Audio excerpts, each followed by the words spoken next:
Hello student. आज हम spectrum आधुनिक भारत की सीरीज को आगे बढ़ाते हुए भारत में पुर्तगाली प्रशासन कैसा रहा उसके बारे में जानते हैं।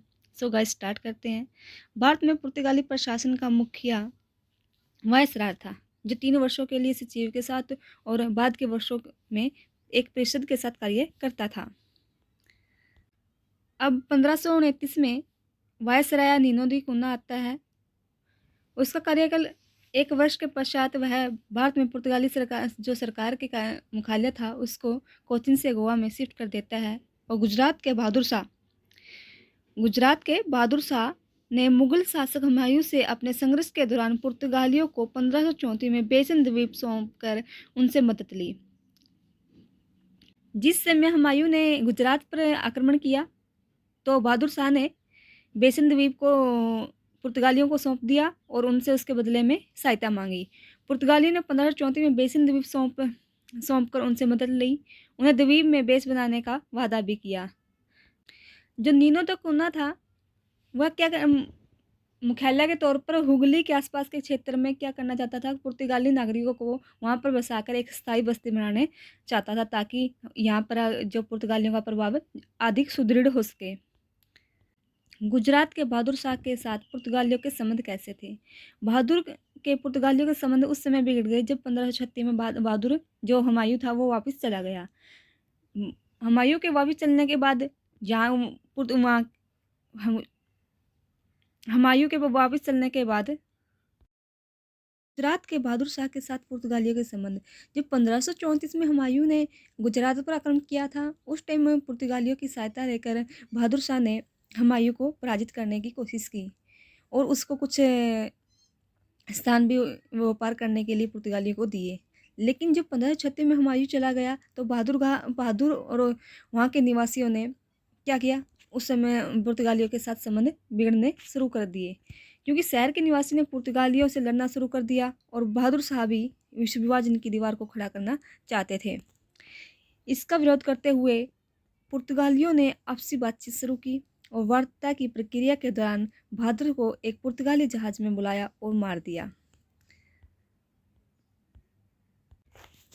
पुर्तगालियों की धार्मिक नीति एवं इसके निहितार्थ क्या थे? यद्यपि पुर्तगाली सम्राट को भारत में सभी गिरजाघरों और मशीनों का संरक्षण बनाया गया, लेकिन यह 1542 में जेसुइट जो ईसाई के रोमन कैथोलिक समाज का सदस्य था के आगमन के पश्चात ही हुआ। अब अकबर के दरबार में जेसुइटों का अच्छा प्रभाव बनाया जिससे पुर्तगालियों ने कुछ लाभ अर्जित किया। अकबर एवं पुर्तगाली। पहली बार अकबर कुछ यूरोपीय ईसाइयों कुछ पुर्तगाली व्यापारियों वह उस समय मिला जब 1572 में केम्बे का दौरा किया। जब अकबर ने केम्बे का दौरा किया 1572 में, तब वह यूरोपीय ईसाइयों और पुर्तगाली व्यापारियों से मिला। बाद के कुछ वर्षों में सूरत में उसने फिर से मुलाकात की एवं जब एंटेनियो कैब्रल गोवा के वायसराय का दूत शांति शर्तों के समायोजन हेतु आया था। अकबर को ईसाई धर्म में काफ़ी अच्छी रुचि होने लगी। उसने क्या किया, धर्म एवं मीमांसा के प्रश्नों की पर अकबर की गहरी रुचि हुई। उसने फादर जूलियस परेरा, विकार जनरल ऑफ बंगाल एवं कुछ अन्य स्रोतों से ईसाई धर्म का ज्ञान प्राप्त किया। इसने अकबर को अधिक सटीक जानकारी प्राप्त करने हेतु उत्सुक किया और एंटेनियो कैब्रल, जिसने पुनः 1578 में मुगल राजधानी का दौरा किया, भी उसके सभी प्रश्नों को संतुष्ट नहीं कर पाया। अब अकबर का ईसाई धर्म के प्रति और ज़्यादा गहरी रुचि होने लगी। अकबर ने तभी क्या किया, गोवा से धर्म मीमांसा बुलाने का निर्णय लिया।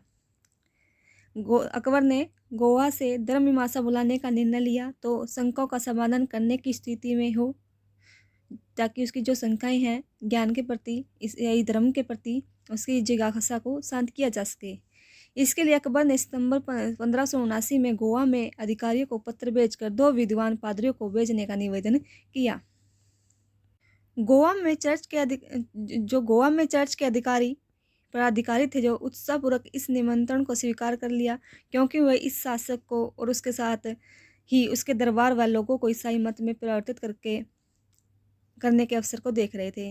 वो सोच रहे थे यदि मुस्लिम ईसाई धर्म को ग्रहण कर लेते हैं, ईसाई धर्म में परिवर्तित कर लेते हैं, तो उनकी यहाँ पर स्थिति और ज़्यादा मजबूत हो जाएगी। मशीनरी राज न तो अकबर को, न ही उसके दरबार और न ही उसके लोगों को ईसाई धर्म में परिवर्तित कर सके।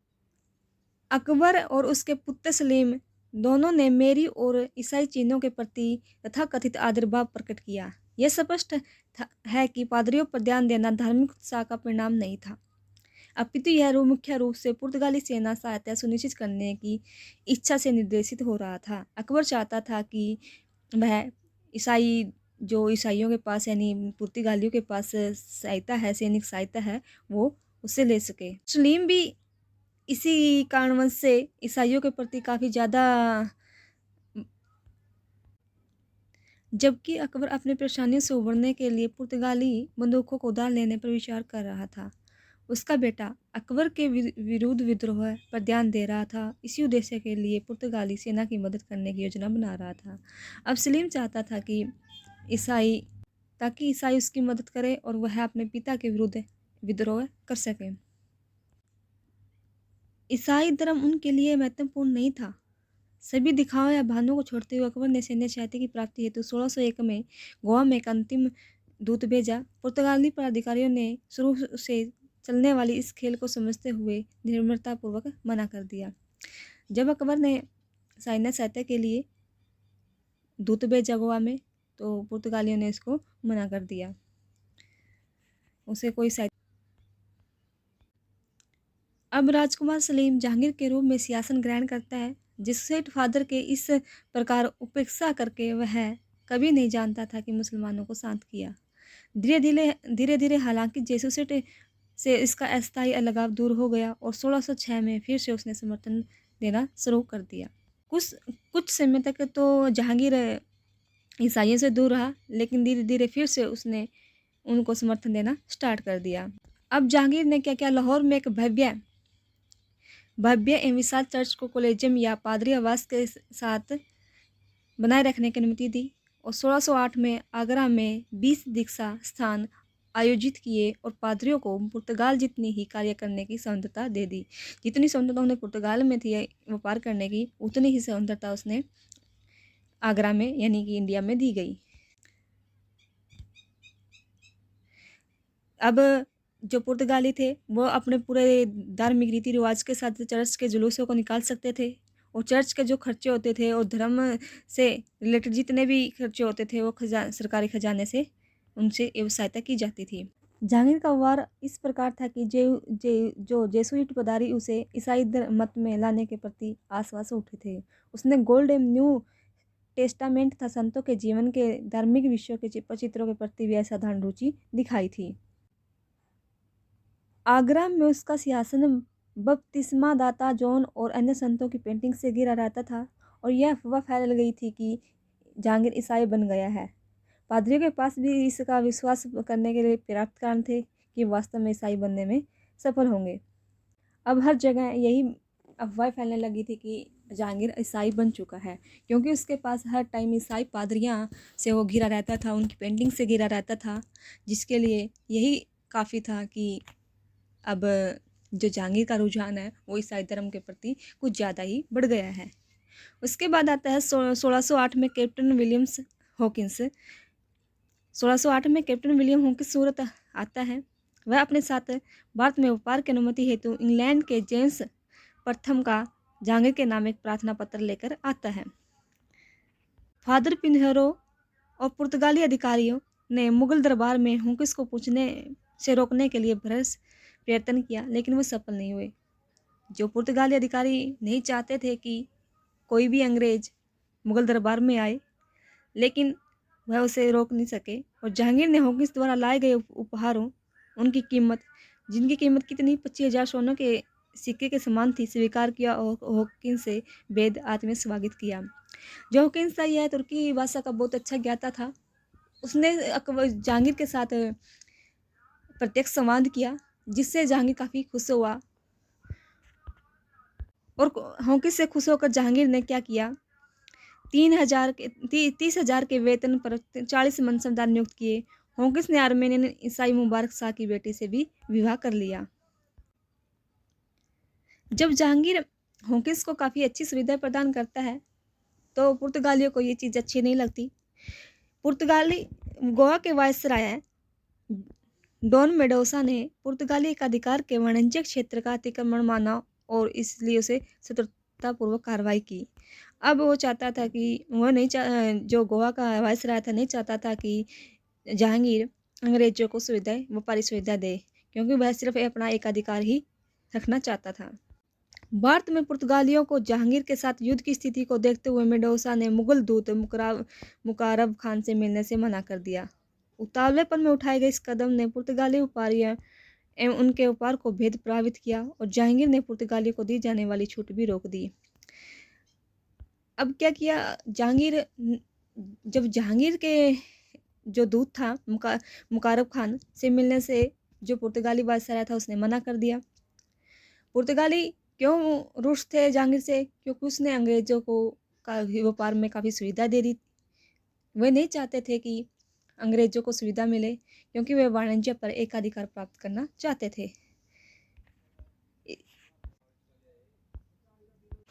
तब मेंडोसा ने फादर पिनरो को औपचारिक आधार पर मुकर्रम खान से शांति स्थापित करने हेतु बातचीत करने को कहा। तत्पश्चात शत्रुता समाप्त हो गई और अंग्रेजी जहाज को सूरत के पतन पर जाने की अनुमति नहीं दी गई। पुर्तगाली आगंतुकों को रोकने में असमर्थ व्यथित हॉकिंस ने 1611 में मुगल दरबार छोड़ दिया। अब अंग्रेजों ने 1612 में पुर्तगालियों के विरुद्ध प्रतिशोध लिया और हिंद महासागर में ब्रिटिश नौसेना के प्रवेश का मार्ग प्रशस्त किया।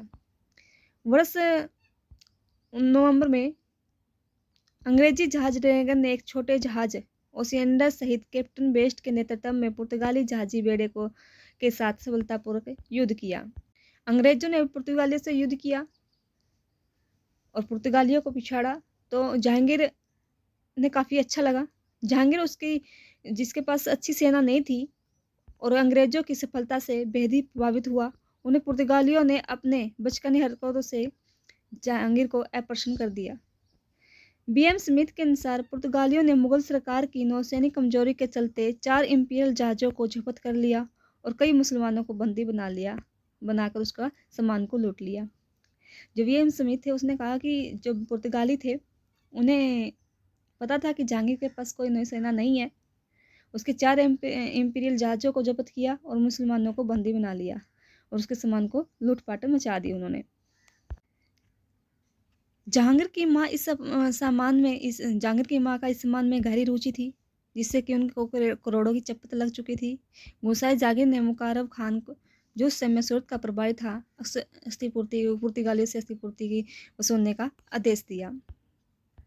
अब 1579 में शासकीय फरमान जारी करते हैं पुर्तगालियों के खिलाफ और उनको नदी के तट तक सीमित कर दिया जाता है, जो बंगाल में सतगांव से थोड़ी ही दूरी पर स्थित थी। वे अब पुर्तगाली व्यापारिक गतिविधियां वहीं से संचालित करते थे। विभिन्न वर्षों के दौरान बड़े भवनों के निर्माण द्वारा अपनी स्थिति मजबूत कर ली थी, जिसने उनके व्यापार को सतगांव के नए पतन हुगली की ओर प्रवासित किया। उन्होंने नमक के उत्पादन पर एकाधिकार प्राप्त कर लिया।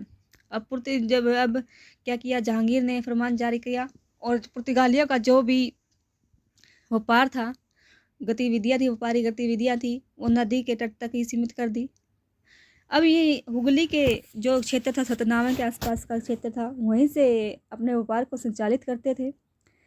अब उन्होंने नमक के उत्पादन पर एकाधिकार प्राप्त कर लिया था। पुर्तगालियों ने अपना समय का एक क्या किया, कस्टम हाउस निर्मित कर लिया था और तंबाकू पर भी सख्ती से आरोपित कर दिया था। अब तंबाकू बहुत ही एक विशेष उस समय 17वीं शताब्दी की एक प्रमुख वस्तु बन चुकी थी। अहंकारी और घमंडी पुर्तगालियों ने न केवल व्यापार के रूप में धन अर्जित किया, पितु हिंदू और मुसलमान बच्चों की खरीद कर बंदी बनाकर क्रूर दास व्यापार भी शुरू कर दिया। अब जो हिंदू और मुसलमान के बच्चों को भी खरीद कर बेच देते थे।